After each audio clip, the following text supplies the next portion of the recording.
Because I just had my 6th annual fashion show this past Saturday, I thought it would be helpful if I did a video on how to plan a fashion show.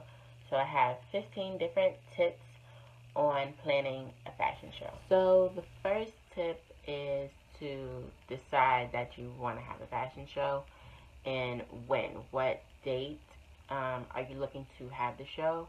I would say give yourself at least 6 months leeway when planning the show, so you have enough time just to get everything in order. Are you going to make the clothes yourself? Are you outsourcing the clothes from somewhere else? Are you getting other designers to have clothes in the show and you're just hosting the event? Is it going to be you and other designers? These are things to think about. What is your theme going to be? Are you even going to have a theme? I think themes can be very helpful when tying the whole event together, and it helps you even down to the decorations and how you want to present the whole event to your audience. I usually have themes for my fashion shows. This year I did not have a theme, and it was a little annoying that I didn't because people kept asking me what it was, because I usually do have like thought out themes. One year I had a Sex and the City theme. Last year it was like 1970s inspired, so to chic, and that was really good too. Next year I'm definitely going to have a theme because I kind of regretted it. The collection, how many pieces do you intend to have in a collection? You know, a normal collection has about 8 to 10, 10 to 12 pieces. Also, if you're incorporating designers, how many designers are you going to have in the show? Models are the most important part of the show after the venue and the clothing. I always have problems with my models. Even though it's been my 6th year, I always have problems. Of course, I have my core models who I use continuously year after year, but sometimes I do use new models, and it never fails. Each year I can start with a number and the day of the show comes and I'm down. That's exactly what happened this year in this show. I started with 10 models, and the day of the show only 6 came. And because I mentally prepared myself for that to happen, it didn't freak me out, and I know how to adjust to things like that now. I just had certain models wear multiple pieces, and I spread out the formation of when the models came out, and it went perfectly. But if you are doing your first show or your second show and this happens, it can be nerve-wracking because you might not know how to handle it in that moment. So my tip is to overshoot your model number. So say you need 10 models. I say contact 15, and this way day of the show or leading up to the show, like while you're still contacting your models, you know, just checking in, because they will drop then too. You will have enough models come day of the show. Now, if you still come to the day of the show and you still have less models than you intended to have, then that's when you plan ahead and just see if you can have a model wear more than one piece, and just be sure to have enough time in between each model so they can change and it doesn't affect the show. So say you have 5 models, right?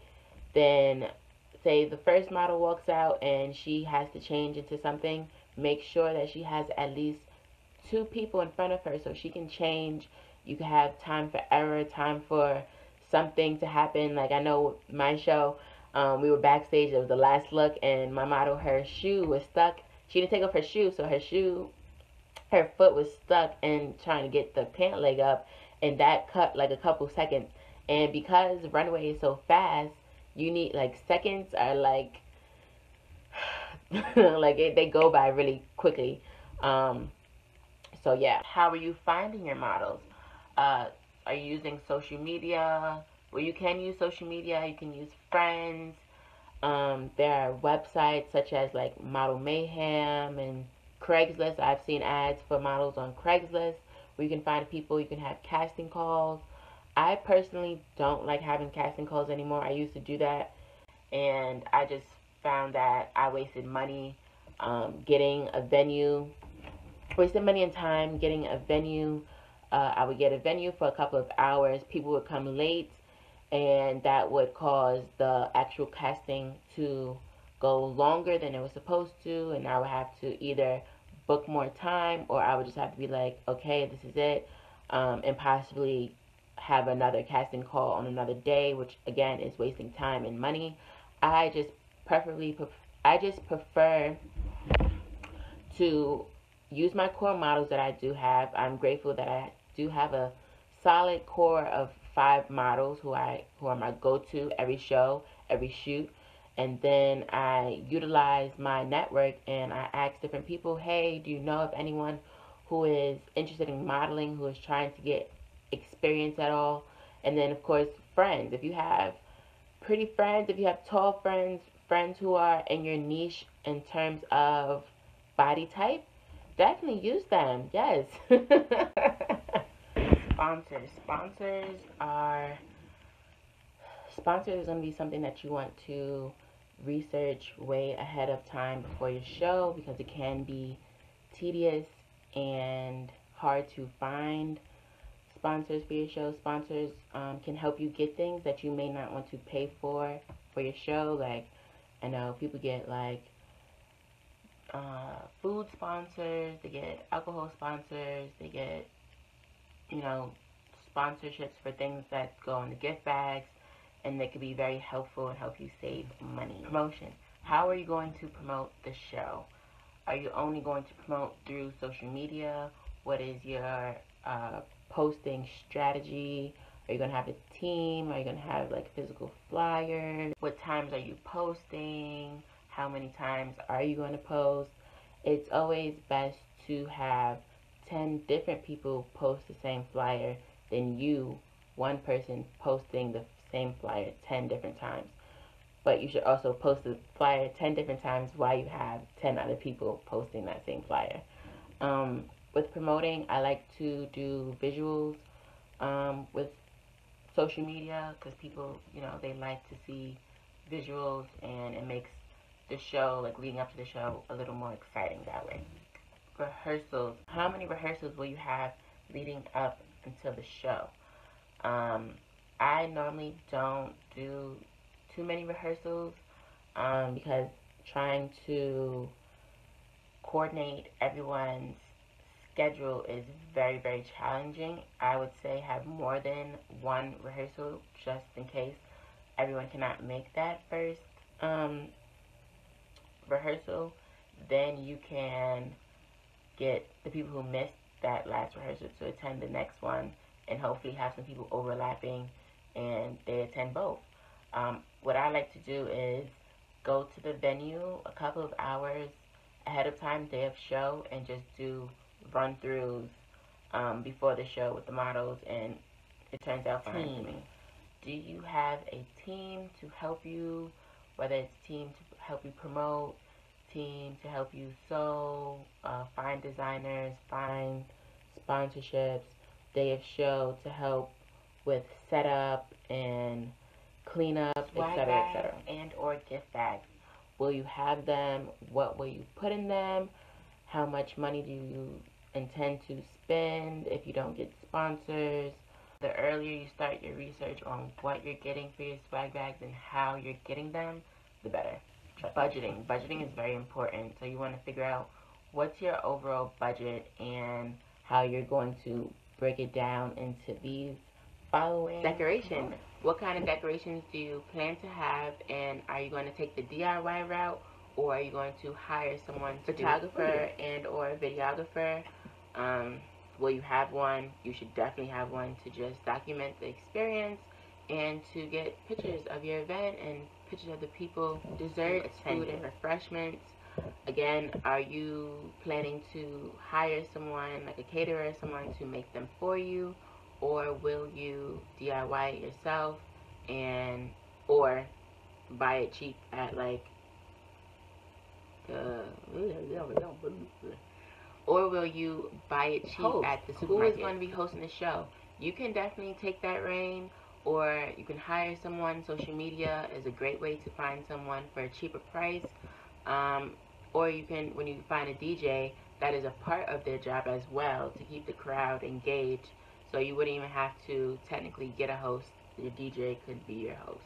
Also, for a host, if you're feeling a little fancy, you can see if you can try to find a cheaper kind of celebrity to come and host, and they can use their social media platform that they have and help you get exposure.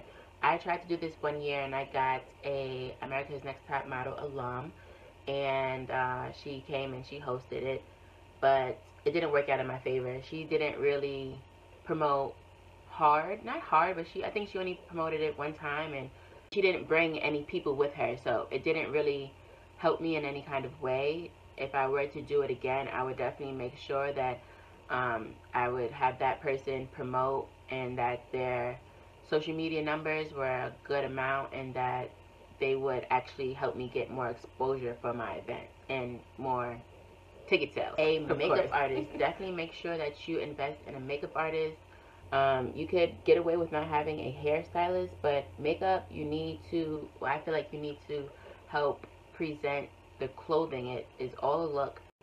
If you don't have a big budget for a makeup artist, you can definitely see if you can find a family friend who does makeup well, of course, and maybe get it for a discounted price, as long as you know that they are going to beat the models' faces to the ground, okay? So that's another thing that you may want to start researching a little bit ahead of time, which is why I say 6 months is like a good gap to plan, so you can find everything that you need to find in that. A DJ, will you have a DJ for the show?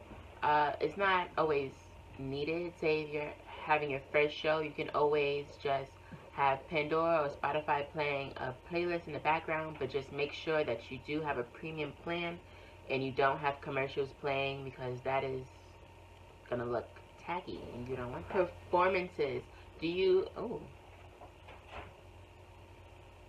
Performances. Do you intend to have performers of any kind, and will they mesh well with your event and the theme of your event? Like, you don't want to have a clown come to a fashion show, you know?